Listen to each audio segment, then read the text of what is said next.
E aí, será que ao defender alguém, você está aumentando ou diminuindo a potência dessa pessoa? Vamos pensar junto? Tudo bem com vocês, gente? Hoje eu tô gravando a lição do dia mais cedo, que vocês sabem que quando eu tenho alguma inspiração, eu aproveito para falar aqui com vocês. E hoje aconteceu duas coisas na minha vida que me fizeram pensar um pouquinho sobre o que eu vou falar com vocês e dividir. Vou contar uns causos, já sabe, né?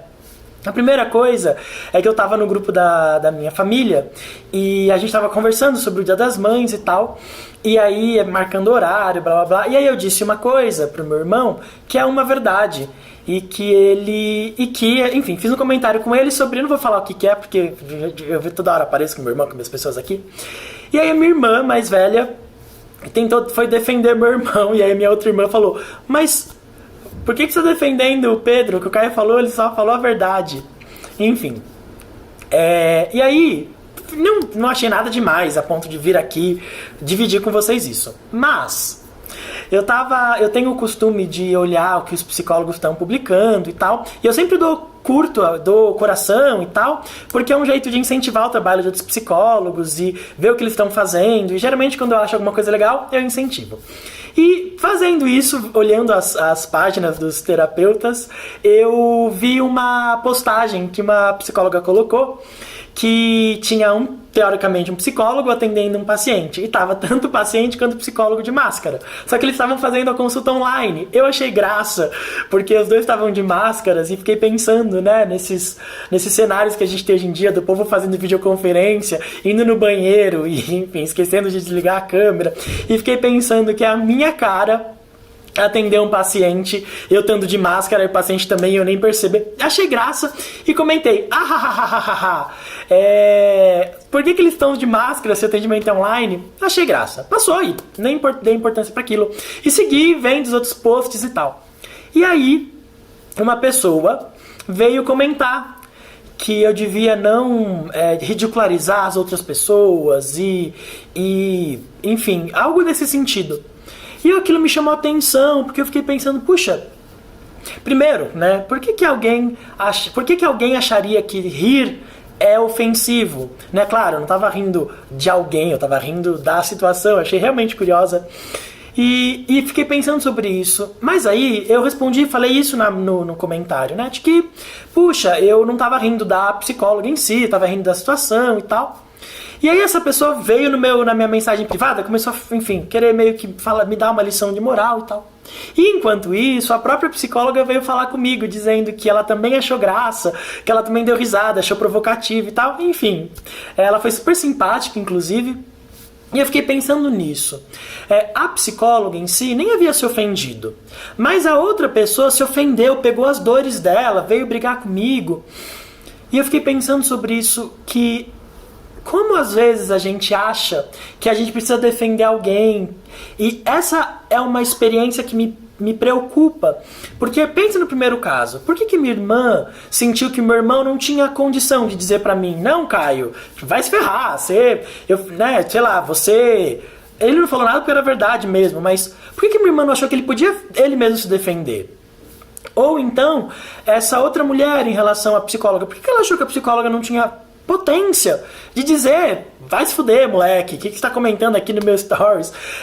Nem era um stories, era uma postagem, mas a questão aqui às vezes a gente acha que ao defender o outro a gente está ajudando, mas onde que está a potência dessa pessoa?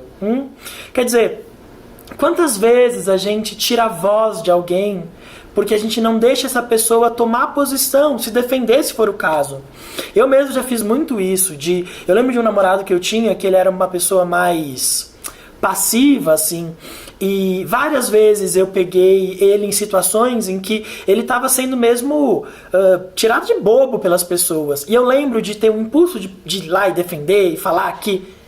Mas quando eu refletia sobre isso se eu fizer isso, eu vou estar reproduzindo um espaço para ele onde ele não pode existir, onde ele não consiga se defender. E é tão importante para mim que as pessoas que eu amo, que as pessoas que eu me importo, elas possam se defender por si, elas possam ter força, e eu possa acreditar na capacidade delas.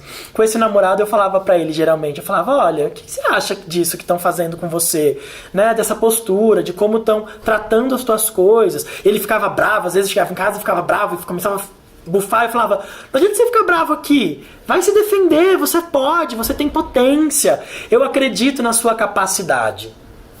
Mas eu acho que esse é o ponto. A gente precisa olhar para o outro, ao invés de sair a defesa e já sair brigando, poder olhar para essa pessoa e pensar, por que ela não está se defendendo? Será que ela não se ofendeu? E se ela tiver se ofendido, por que ela não está se defendendo? Né? E aí, a ajuda que a gente tem que dar é para quem a gente ama. A gente tem que incentivar essa pessoa a poder ter força para se defender caso ela precise. Às vezes a gente, em nome do nosso amor, de se importar, a gente acaba sendo invasivo. A gente acaba ocupando um lugar que não é nosso. Eu lembro de uma experiência, muitos anos atrás, que eu tinha uma amiga. E ela vivia numa relação abusiva. E o namorado dela ele era um escroto mesmo, assim, um cara difícil, violento até. E eu lembro que eu decidi junto com uma outra amiga que ela tinha que terminar aquela relação. Porque eu lembro de falar com a minha amiga, ela não consegue se defender sozinha. A gente precisa fazer alguma coisa. E a gente fez. A gente foi na casa da minha amiga, convenceu ela de terminar. Se eu me lembro bem, a gente pegou o celular dela, escreveu uma mensagem terminando com o namorado. Sabe o que aconteceu?